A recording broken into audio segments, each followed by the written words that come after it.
చాలామంది తల్లిదండ్రులు నా దగ్గరకు వచ్చి వాపోతుంటారు. మా వాడికి సైన్స్ రావట్లేదు, మా వాడికి సోషల్ రావట్లేదు, అంటే సామాన్య శాస్త్రము సాంఘిక శాస్త్రం ఇవి రావట్లేదు, అర్థం కావట్లేదు అని.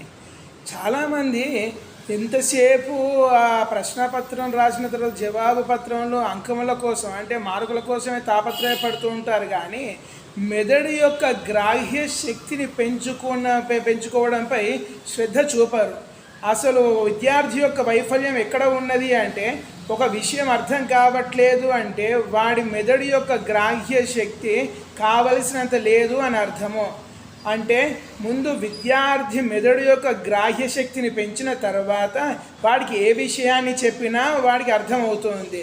మరి మెదడు యొక్క గ్రాహ్య శక్తిని పెంచాలి అంటే ఏమి చేయాలి? దానికి పరిష్కారం ఏమిటి? మెదడు యొక్క గ్రాహ్య శక్తిని పెంచాలి అంటే భాషా సాధన చేయాలి. తెలుగు భాష బాగా వచ్చిందనుకోండి, అందులోని పదాలను బాగా గ్రహించగలిగాడు అనుకోండి, ఆ భాషపైనే మెదడు ఆలోచిస్తూ ఉన్నదనుకోండి, దాని తర్వాత ఏదైనా సామాన్య శాస్త్రమైనా సాంఘిక శాస్త్రమైనా ఎటువంటి సాంకేతిక శాస్త్రమైనా చాలా సులువుగా అందుతుంది. అదే వాడు ఆంగ్లంలో గనక భాషా సాధన చేసినట్టయితే either the science or social studies or any technical subject can be easily received. First of all we need to enhance the receptivity of the mind. ఇక్కడ దృష్టి పెట్టకుండా ఎప్పటికీ అంకముల మీద దృష్టి పెట్టడం వల్ల విద్యార్థి యొక్క భవిష్యత్తును మనము మొదట్లోనే అణిచివేస్తున్నట్టు అయిపోతుంది.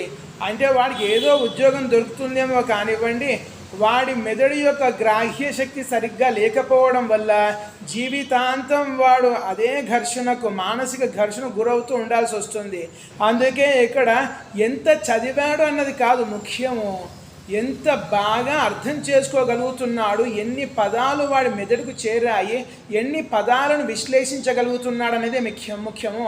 అంటే means concepts are not important, the understanding of words is very much important. విషయాలు అనేది ముఖ్యం కాదు, వాడు ఎన్ని పదాలను సరిగ్గా అర్థం చేసుకోగలుగుతున్నాడు, విశ్లేషించగలుగుతున్నాడు అనేదే ముఖ్యము. ఇది డామరేశానందనాథ గురుకుల విద్యాలయంలో మేము అనుసరిస్తున్న వ్యూహము. ఈ వ్యూహం ప్రకారమే విద్యార్థి యొక్క మెదడు చాలా ఉత్తేజితమై వాడు మున్ముందు ఎటువంటి విషయాన్నైనా చాలా తేలిగ్గా గ్రహించగలడు.